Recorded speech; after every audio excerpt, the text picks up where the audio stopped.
நீங்க சொத்தசை குற்றோட எப்படி செய்யறது அப்படின்றத என்ன செய்யும் அப்படின்னா முதலாவது பார்ப்போம். அதுக்கப்புறம் என்ன செய்யணும்னா மிச்சம் இருக்கிறதா பார்த்துட்டு போவோம். அப்ப உதாரணத்துக்கு நான் இதுல வந்து என்ன செய்யறாங்க அப்படின்னா 5 சொத்துக்கள், அதாவது இன்னைக்கு வந்து என்ன செய்யறாங்க 4 சொத்துக்கள் அப்படின்றது என்ன செஞ்சிருக்காங்க எடுத்திருக்காங்க. இந்த உதாரணத்துப்படி 4 சொத்துக்கள் எடுத்திருக்காங்க. நான் என்ன செய்யறேன் அப்படின்னா ஒரு உதாரணத்துக்கு 3 சொத்துக்கள் என்ன செய்யறேன் அப்படின்னா எடுக்கிறேன். 3 சொத்துக்கள்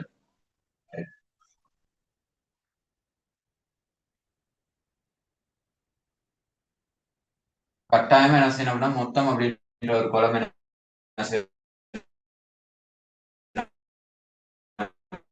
அடிக்கணும். இது குறிப்பு நம்பர் எல்லாம் போன குறிப்பு நம்பர் 4 இந்த கேள்வி, அதாவது இந்த சொத்தசை குற்றம் அப்படின்றது காணி, கட்டிடம், மோட்டார் வாகனம் இது படுத்த என்ன செய்யறேன் அப்படின்னா இருக்கிறேன். இந்த இடத்துல மொத்தம் அப்படின்ற குழம்பு. சரியா?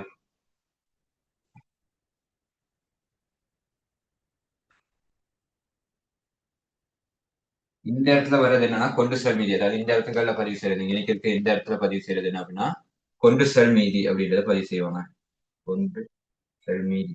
சரியா? இன்னைக்கு பதிவு செய்யறது கொண்டு செல் மீதி. இந்த இடத்துல ஆரம்ப கிரையத்தை பதிவு செய்வாங்க. அதாவது ஆரம்பத்துல சொத்தின் கிரயம் எவ்வளோ அது என்ன செய்வாங்க அந்த இடத்துல பதிவு செய்வாங்க. அதே மாதிரி ஆரம்ப திரண்ட தேவை மீதி, ஆரம்பத்துல எவ்வளவு திரண்ட தேவை இருக்கோ அதை என்ன செய்வாங்க அப்படின்னா இந்த இடத்துல பதிவு செய்வாங்க. சரியா? அதாவது ஆரம்ப சொத்தின் கிரயத்தை இங்க பதிவு செய்வாங்க. ஆரம்ப திரண்ட தேவை மீதிகளை இங்க பதிவு செய்வாங்க. சரியா? அதுக்கப்புறம் இறுதி மீதிகளை, அதாவது சொத்தின் இறுதி மீதிகள், அந்த சொத்தின் இறுதி கிரய மீதிகளை, சரியா இறுதி கிரய மீதிகளை இந்த பாக்ஸ் செய்யணும்னா பதிவு செய்யுங்க. இந்த இடத்துல பதிவு செய்வீங்க. அதே போல அந்த சொத்தின் இறுதி திறனத்தை மீதி இந்த இடத்துல என்ன செய்வீங்க அப்படின்னா பதிவு செய்வீங்க. திறனத்தை மீதியை இந்த இடத்துல பதிவு செய்வீங்க. அதே போல கிரயத்துல இருந்து என்ன செய்வீங்க அப்படின்னா இறுதி கிரயத்துல இருந்து திறனத்தை, அதாவது கொண்டு செல் மீதி, அதாவது இறுதி கிரயத்துல இருந்து என்ன செய்வீங்க அப்படின்னா இறுதி கிரய பெருமதியில இருந்து இறுதி திறனத்தை மீதியை கழிப்பீங்க. அதாவது இறுதி கிரய பெருமதியில இருந்து இறுதி திறனத்தை மீதியை கழிச்சு கொண்டு செல் மீதியை எடுப்பீங்க. அது எப்படி கணக்குல வச்சு செய்யறது அப்படின்றத நான் கணக்குல வரப்போ ஒன்னா சொல்லிட்டு பாருங்க. இப்போதைக்கு என்ன செய்யும் அப்படின்னா நம்மளா பார்ப்போம். சரி, இப்ப உதாரணத்துக்கு சொல்லியிருக்காங்க காணிண்ட கிரயம். சரியா? காணிண்ட கிரயம் என்ன செஞ்சிருக்காங்க அப்படின்னா ஒரு 5 லட்சம் கொடுத்திருக்காங்க. இப்ப இது எல்லாத்துக்குமே என்ன செய்யறாங்க அப்படின்னா 5 லட்சம் 5 லட்சம் அப்படின்றத கொடுத்திருக்காங்க. இதுக்கு ஒரு 5 லட்சம், கட்டிடத்துக்கு எடுப்போம் ஒரு 10 லட்சம் எடுப்போம், இதுக்கு வந்து ஒரு 15 லட்சம் எடுப்போம். இப்ப நீங்க என்ன செய்யணும் அப்படின்னா அந்த மொத்த குழம்புல இந்த மீதிகள் ஆரம்ப கிரை மீதிகள் அவ்வளோத்தையும் கூட்டி என்ன செய்யணும் அப்படின்னா மொத்த குழம்புல வைக்கணும். அப்ப அந்த மொத்த குழம்புல எவ்வளவு வரும் அப்படின்னா 3000. சரி, 3000 அப்படின்ட்டு அமௌண்ட் வரும். மொத்த குழம்புல 3000 அப்படின்ற அமௌண்ட் வரும். இப்ப சொல்றாங்க இதுல காணியானது, அதாவது முதலாவது ஒரு சீராகம் கொடுத்திருக்காங்க. காணியானது 2000, இப்ப இந்த நிதியாண்டு, அதாவது இந்த நிதியாண்டையும் சொல்லிடுறேன். இந்த கணக்கு செய்யற நிதியாண்டு எப்ப அப்படின்னா 2024/4/1 தொடங்கி 2025/3/31 முடிகிற நிதியாண்டுக்கு தான் நம்ம என்ன செய்யணும்னா கணக்கு செய்யறோம். சரியா? அப்ப இதுல சொல்லியிருக்காங்க, அதாவது ஒரு ஸ்ரீராகவ சொல்லியிருக்காங்க காணியானது முதல் தடவையாக, காணியானது முதல் தடவையாக முதல் தடவையாக 6000க்கு இருக்கு, சாரி 600க்கு, அதாவது 6 லட்சத்துக்கு மேல் மதிப்பீடு செய்யப்பட்டிருந்தது. காணியானது முதல் தடவையாக 6 லட்சத்துக்கு மேல் மதிப்பீடு செய்யப்பட்டிருந்தது. அப்ப நீங்க எப்பயுமே முதல் தடவையோ இரண்டாவது தடவையோ அது வந்து என்ன செய்யலாம் மீன் மதிப்பீடு செய்யப்பட்டதுன்னு சொல்லியிருக்காங்க. சரியா? முதலாவது தடவை மீன் மதிப்பீடு செய்யப்பட்டா முதலாவது தடவையின் கிரை பெறுமதி, அதாவது எவ்வளவு மீன் மதிப்பீடு பெறுமதியோ அது இந்த இடத்துல வைப்பீங்க. அதுதான் அடுத்த வருஷத்துக்கு என்ன செய்வீங்க கொண்டு செல்வீங்க. அதே போல 2வது தடவையா இருந்தா 2வது தடவை மீன் மதிப்பீடு பெறுமதி இந்த இடத்துல வைப்பீங்க. எப்படியா இருந்தாலும் அந்த இடத்துல வைக்க போறது என்னது இறுதி மீதியா மீன் மதிப்பீட்டு பெறுமதியா வைப்பீங்க. அது வந்து வருட இறுதியில மீன் மதிப்பீடு செய்யப்பட்டிருந்தா, வருட இறுதியில ஒரு சொத்து மீன் மதிப்பீடு செய்யப்பட்டிருந்தா இந்த கிரை பெறுமதி இறுதி கொண்டு செல் மீதியில என்ன செய்வீங்க அப்படின்னா நீங்க அந்த அமௌண்ட்டை வைப்பீங்க. உதாரணத்துக்கு 6 லட்சத்துக்கு தானே மீன் மதிப்பீடு செஞ்சிருக்காங்க. அப்ப நீங்க என்ன செய்வீங்க அப்படின்னா காணிக்கு 6 லட்சத்தை வைப்பீங்க. சரியா? காணிக்கு திரண்ட தேவை என்ன செய்யாது அப்படின்னா காணப்படாது. ஏன்னா காணிக்கு தேவை செய்யப்படுறது இல்லை. அப்ப காணிக்கு திரண்ட தேவை என்ன செய்யாது அப்படின்னா இருக்காது. அங்கே திரண்ட தேவை எனக்கு இல்ல. சரியா? அதே போல நடைமுறை வர்றதுக்கான தேவைகள் அதெல்லாம் என்ன செய்யறது அப்படின்னா இருக்காது. ஏன்னா காணியை பொறுத்தளவு தேவை செய்யப்படுறது இல்ல. அப்ப இங்க என்ன செய்யுங்க அப்படின்னா 5 லட்சம் கிரயமானது, அதாவது 5 லட்சத்துக்கு நீங்க கொள்வனம் செஞ்ச காணி இப்ப சந்தை பெறுமதி எவ்வளவு வந்திருக்கு 6 லட்சம் வந்திருக்கு. அப்ப இந்த இடத்துல என்ன செய்யணும் அப்படின்னா மீள் மதிப்பீட்டு மிகை, மீள் மதிப்பீட்டு மிகைன்னு சொல்லி 1 லட்சத்தை வெளிப்படுத்தல் செய்யணும். மீன் மதிப்பீட்டு மிகைன்னு சொல்லி 1 லட்சத்தை வெளிப்படுத்தல் செய்யணும். பாருங்க அந்த மீன் மதிப்பீடு வழங்கியிருக்கான்ட்டு காணியை மீன் மதிப்பீடு செஞ்சது. ஓகே, இப்ப அதுக்கடுத்து நீங்க என்ன செய்யறாங்க அப்படின்னா கட்டிடத்துக்கு, அதாவது கட்டிடம் இதுக்கு வந்து என்ன செய்யறாங்கன்னா தேவை வீதம் கொடுத்துருக்காங்க. கட்டிடத்துக்கு 10 வீதம் தேவை செய்யணும். மோட்டார் வாகனத்துக்கு 20 வீதம் நேர்கோட்டு முறையில தேவை செய்யப்படுத்த வேண்டும். அது வந்து அவங்க கொடுத்திருக்காங்க, ஒரு தகவல் கொடுத்திருக்காங்க அதுலயும். சரியா? ஓகே, இப்ப இதுக்கு அடுத்து அவங்க சொல்லியிருக்காங்க என்ன அப்படின்னா கட்டிடமானது, இந்த கட்டிடமானது அதுவும் முதல் தடவையாக அல்லது இரண்டாவது தடவையாக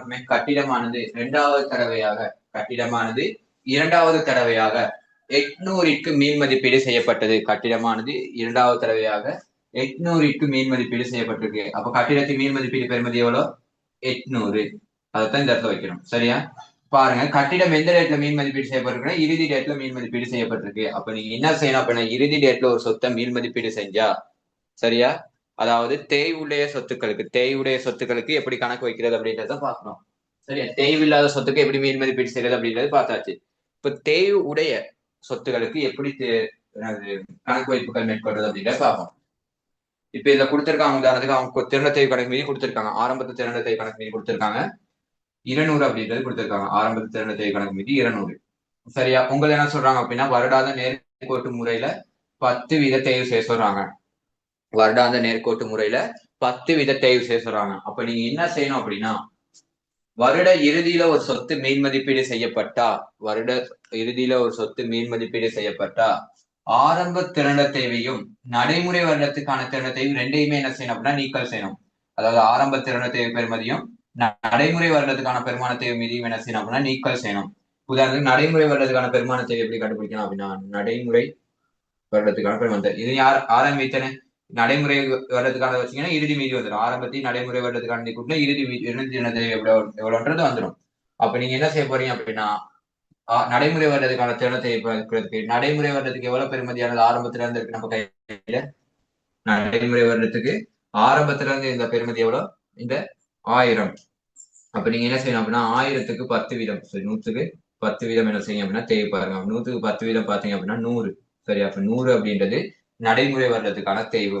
அப்ப இந்த இடத்துல நடைமுறை வருடத்துக்கான தேய்வு 100 என்ன செய்யும் அப்படின்னா வெளிப்படுத்தல் செய்யுங்க.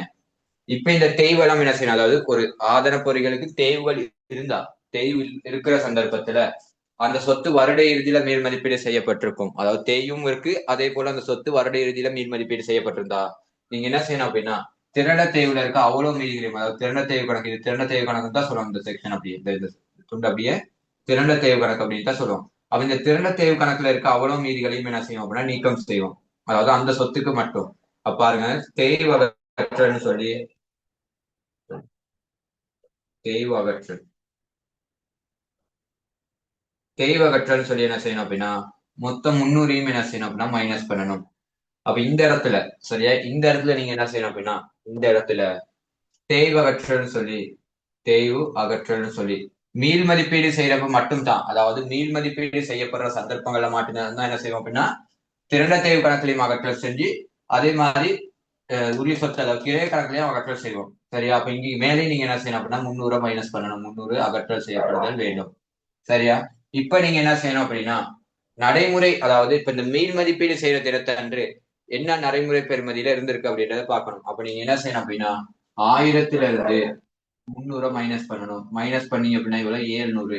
அப்ப இப்ப எவ்வளவு பெருமதி இருக்கு அப்படின்னா 700 பெருமதியானதுதான் இருக்கு. அந்த 700 பெருமதியானதை என்ன செஞ்சிருக்காங்க 800க்கு மீள் மதிப்பீடு செஞ்சிருக்காங்க. அதாவது வருட இறுதியில 700 அப்படின்ற பெருமதி தான் இருந்திருக்கு. வருட இறுதியில அவ்வளவுதான் இருந்திருக்கு. பட் அதைத்தான் என்ன செஞ்சிருக்காங்க அப்படின்னா அவங்க 800 அப்படின்ற பெருமதிக்கு மேல் மதிப்பீடு செஞ்சிருக்காங்க. அப்ப 700 இருந்தது 800க்கு மேல் மதிப்பீடு செஞ்சா அங்க என்ன செஞ்சிருக்கும் மிகை உருவாகிருக்கு. அப்ப நீங்க என்ன செய்யலாம் மீள் மதிப்பீட்டு மிகை அப்படின்னு சொல்ற இடத்துல ஒரு 100 காட்டி விடலாம். சரியா? மீள் மதிப்பீட்டு மிகை அப்படின்ற இடத்துல 100 வெளிப்படுத்தல் செய்யலாம். பாருங்க இது விலகி இருக்கா அப்படின்ட்டு.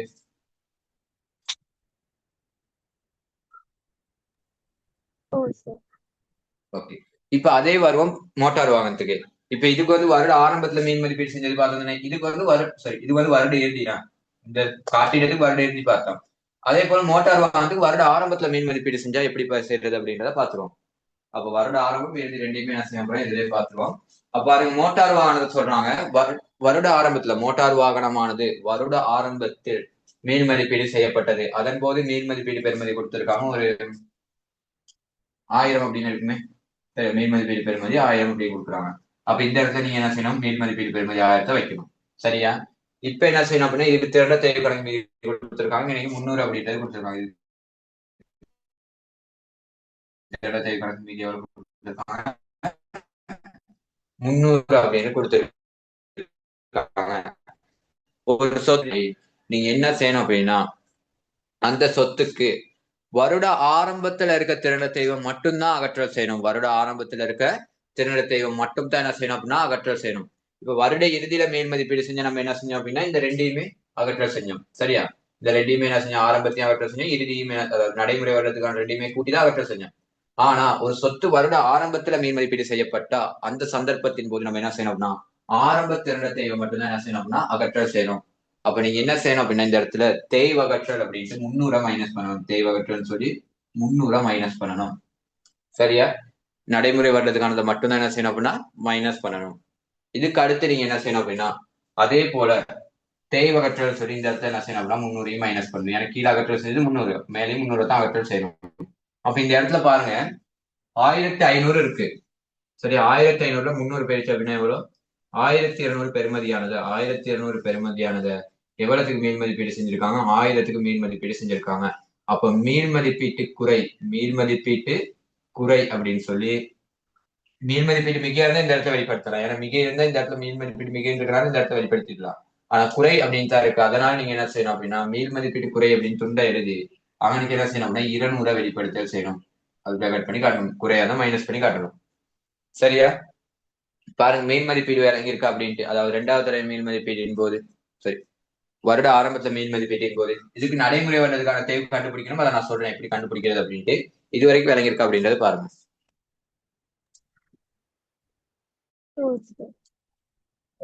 நடைமுறை வர்றதுக்கு எப்படி தேவை கண்டுபிடிக்கிறது அப்படின்னா இப்ப இந்த சொத்து 1500 எப்ப மேல் மதிப்பீடு செஞ்சிருக்காங்க? 1000க்கு வருட ஆரம்பத்திலே என்ன செஞ்சாங்க? மேல் மதிப்பீடு செஞ்சுட்டாங்க. அப்ப இந்த வருட ஆரம்பத்துல இருந்து உங்ககிட்ட எந்த பெருமதியான சொத்துக்கள் இருக்கு அப்படின்னா எவ்வளவு பெருமதியான சொத்துக்கள் இருக்கு? வருட ஆரம்பத்துல இருந்து இறுதி வரைக்கும் உங்கள்கிட்ட எவ்வளவு பெருமதியான சொத்துக்கள் இருக்கு அப்படின்னா 1000 பெருமதியான சொத்துக்கள் தான் இருக்கு. அப்ப அந்த 1000 பெருமதியான சொத்துக்கு தான் நீங்க என்ன செய்யணும் அப்படின்னா நடைமுறை வருடத்துக்கான தேர்வு செய்யணும். எந்த சொத்து, அதாவது வருட ஆரம்பத்துல இருந்து இறுதி வரைக்கும் உங்ககிட்ட எவ்வளவு பெருமதி இருக்கு அப்படின்றத மட்டும்தான் என்ன செய்யணும் அப்படின்னா கணத்தை கொள்ளும். இப்ப இதுல பாத்தீங்க அப்படின்னா வருட ஆரம்பத்துல இருந்து இறுதி வரைக்கும் உங்ககிட்ட 1000 பெருமதியான தான் இருந்திருக்கு. அதுக்கப்புறம் தான் வருட இறுதியில தான் 800 மீன் மதிப்பீடு செய்யறாங்க. அதனால நாங்க என்ன செஞ்சோம் அப்படின்னா இந்த 1000க்கு பார்த்தோம். ஆனா இங்க உங்களுக்கு வருட ஆரம்பத்துல இருந்து இறுதி வரைக்கும் எது இருக்கு அப்படின்னா 1500 தான் இருக்கு. அப்ப நீங்க 1500 தான் என்ன செய்யணும் அப்படின்னா தேய்ப்பா, சரி, வருட ஆரம்பத்துல இருந்து இறுதி வரைக்கும் உங்ககிட்ட எவ்வளவு இருக்கா? 1000 தான் இருக்கு. சரியா? 1000 தான் என்ன செய்யுது அப்படின்னா இருக்கு. அந்த 1000க்கு தான் நீங்க என்ன செய்யணும் அப்படின்னா தேவை பார்க்கணும். அப்ப 1000க்கு என்ன செய்றீங்க அப்படின்னா 100க்கு 20 வீதம் தேர்வு செய்றீங்க. 1000க்கு 100க்கு 20 வீதம் தேர்வு செய்றீங்க. அப்ப 100க்கு 20 வீதம் தேர்வு செஞ்சா 200. அப்ப நடைமுறை வர்றதுக்கான தேர்வு 200. பாருங்க விளங்கி இருக்கா அப்படின்ட்டு. எதுவும் டவுட் இருந்தா கேளுங்க.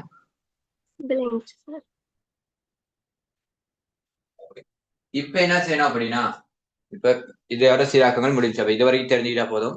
அதுக்கப்புறம் சொத்து அகற்ற, சொத்து விற்பனை இருக்கு. அதை நம்ம ஒவ்வொரு கணக்குகளா மேல மேல வர வர என்ன செய்யணும் அப்படின்னா பார்ப்போம். சரி, இது வரைக்கும் பேசிக் தெரிஞ்சுக்கிட்டீங்கன்னா போதும். சரி, இப்ப இதுல பாருங்க இந்த இடத்துல எந்த விதமான சீராக்கமும் இல்லை. அதாவது இந்த இடத்துல திருநத்தையும் இல்லை. அப்ப இந்த இடத்துல என்னது எதுவுமே இல்லை. சரியா? இந்த இடத்துல பாருங்க 200 200 100 300. அப்போ 200 300 கூட்டு போறது 300 மைனஸ் ஆகுது. அப்ப இந்த இடத்துல 0 வந்துடும். சரியா? இந்த இடத்துல பாருங்க 300 200 500. 500ல இருந்து 300 போயிடுச்சுன்னா 200. அப்ப இந்த இடத்துல என்ன செய்யுது? 200 திருநத்தையும் இருக்கு. சரியா? 200 திரண்ட தேய்வு இந்த இடத்துல இருக்கு. சரி, இப்ப இந்த சொத்து இப்ப நீங்க என்ன செய்யணும் அப்படின்னா இந்த மொத்த குழம்பையும் நீங்க செஞ்சாகணும். கட்டாயம் என்ன செய்யணும் அப்படின்னா கணக்கு செய்யறப்ப மொத்தம் அப்படின்ற குழம்பையும் என்ன செய்யணும் அப்படின்னா கட்டாயம் செஞ்சாகணும். அப்ப நீங்க என்ன செய்யணும் அப்படின்னா மொத்த குழம்பு செய்யறதுக்கு இன்னைக்கு இருக்க கிளைகள் கூட்டுங்க. மிகைகள் எவ்வளவு இருக்கு? 200. அப்ப இந்த இடத்துல மிகைகள் 200 வைங்க. அகற்றல் எவ்வளவு இருக்குன்னு பாருங்க. சொத்து அகற்றல் 600 இருக்கு. அப்ப இந்த இடத்துல 600 மைனஸ் பண்ணுங்க. குறை எவ்வளவு இருக்கு? 200. அப்ப அந்த 200 மைனஸ் பண்ணுங்க. சரியா? இப்ப அதுக்கடுத்து என்ன செய்யுங்க அப்படின்னா இந்த இடத்துல இருக்க மீதிகளை கூட்டியும் இந்த இடத்துக்கு வரலாம். உதாரணத்துக்கு 1000 800 600 2 குணியா 2400 அப்படின்ற இந்த ஆன்சருக்கும் இன்னைக்கு வரலாம். அப்படி இல்லாத சந்தர்ப்பத்துல என்ன செய்யலாம் அப்படின்னா 3000 200 கூட்டுங்க. 3200. அதுல இருந்து 800 என்ன செய்றீங்க அப்படின்னா மைனஸ் பண்றீங்க. 800 மைனஸ் பண்ணா எவ்வளவு? 3200 800 போனா 2400. அப்ப அந்த ஆன்சர் படியும் என்ன செய்யலாம் அப்படின்னா வரலாம். அப்படி எப்படி வேணாலும் அந்த இடத்துக்கு வரலாம். ஆகவே இன்னைக்கு என்ன வரணும் அப்படின்னா 2400 அப்படின்றது வந்திருக்கும். இந்த முறைப்படி கூட்டினாலும் 2400 தான் வரணும். இந்த முறைப்படி கூட்டினாலும் 2400 தான் வரணும். சரியா? ஓகே. இப்ப இதுக்கப்புறம் இதையும் என்ன செய்யணும் அப்படின்னா அப்படியே கூட்டி வைக்கணும். இப்ப இன்னைக்கு எவ்வளவு திரண்ட தேவை இருக்கு அப்படின்னா 500 இருக்கு ஆரம்பத்துல. அதே மாதிரி நடைமுறை வர்றதுக்கு 300 இருக்கு. அகற்றல் வந்து ஒரு 600 இருக்கு. அகற்றல் வந்து ஒரு 600 இருக்கு. இதுக்கும் அதே இந்த பக்கத்துல இருந்து கூட்டிட்டு வந்தா இந்த இடத்துக்கு ஒரு 200 வரணும். ஏன்னா 200 மட்டும் தான் இருக்கு, 0 இருக்கு, 200 இருக்கு. அப்ப அதுக்கு 800 800ல இருந்து 600 போனா 200. இந்த இடத்துல 200 அப்படின்றது வரும். சரியா? கொண்டு செல் மீதி எடுக்கிறதுக்கு என்ன செய்யணும் அப்படின்னா கிரயத்துல இருந்து, அதாவது கொண்டு செல் மீதி எடுக்கிறதுக்கு கிரயத்துல இருந்து என்ன செய்வோம் அப்படின்னா திரண்ட தேவை கழிப்போம். அதாவது இரு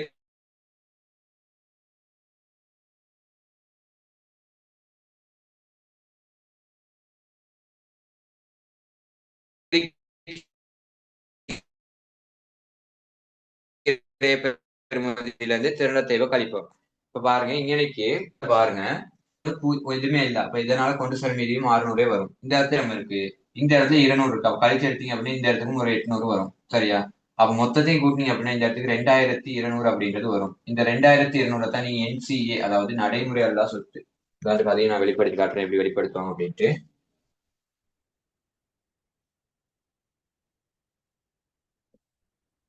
சரி, இதுல பாருங்க NCA அப்படின்னு சொல்லி ஆதன பொறி உபகரணம், ஆதன பொறி உபகரணம் அப்படின்னு எழுதிட்டு குறிப்பு நம்பர் கட்டாயம் போகணும். குறிப்பு நம்பர் 4. சரியா? குறிப்பு நம்பர் 4.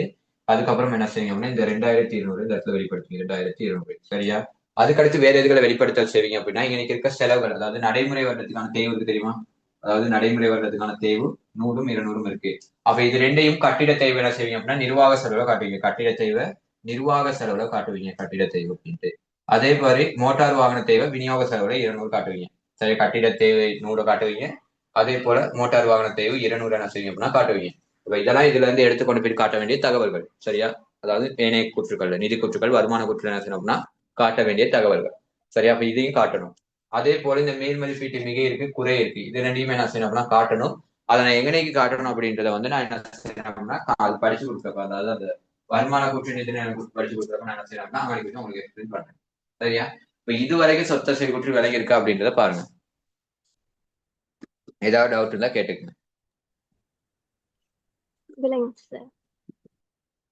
ஓகே, அப்ப இதுக்கு அடுத்து நம்ம என்ன செய்ய போறோம் அப்படின்னா கணக்கு செஞ்சுட்டு அதுக்கப்புறம் நம்ம என்ன செய்வோம் அப்படின்னா ஒவ்வொன்றா பார்த்துக்கிட்டு வருவோம். சரியா? அப்ப எனக்கு எடுங்க, பாஸ்புக் வச்சிருக்கீங்களா?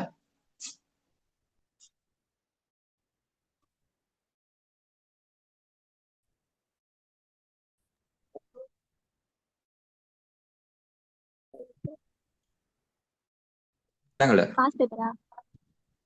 ஓ, என்ன கேட்டீங்க? Pass paper. ஓ, இருக்கு. பாஸ் பாஸ் எடுங்க. 2015 ஆயிடும். 2015.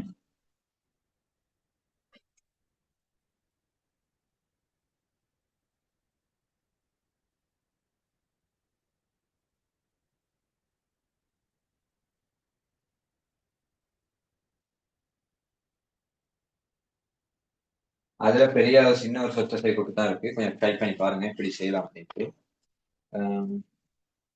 ஓகே, அதுல பாருங்க பாசுகளை கொடுத்துருக்காங்க பாருங்க. அதாவது 2வது சீராகது வாங்க மேலதிக தகவல்கள் 2வது தகவல்கள் பாருங்க. அதுல ஆதரவு விவரம் தொடர்பான ஒரு அட்டவணை கொடுத்துருக்காங்க பாருங்க. கிரயம் திரண்ட தேவை அப்படின்னு ஒரு அட்டவணை. அதுல இருக்க மோட்டார் வாகனம் குத்தகை அடிப்படைன்னு இருக்கு. மோட்டார் வாகனம் குத்தகை அடிப்படைன்னு இருக்கு. அதை வெட்டிடுங்க.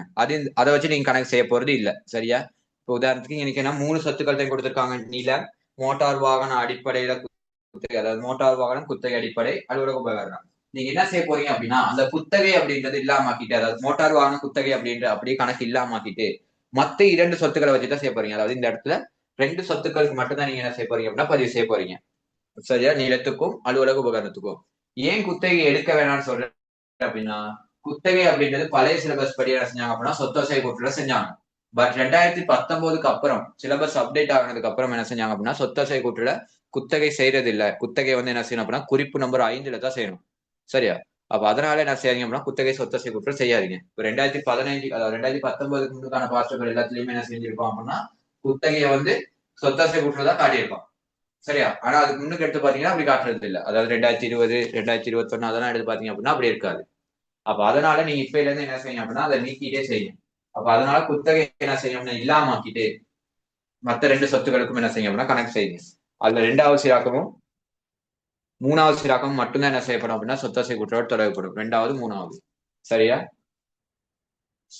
வேற என்ன சொன்னது?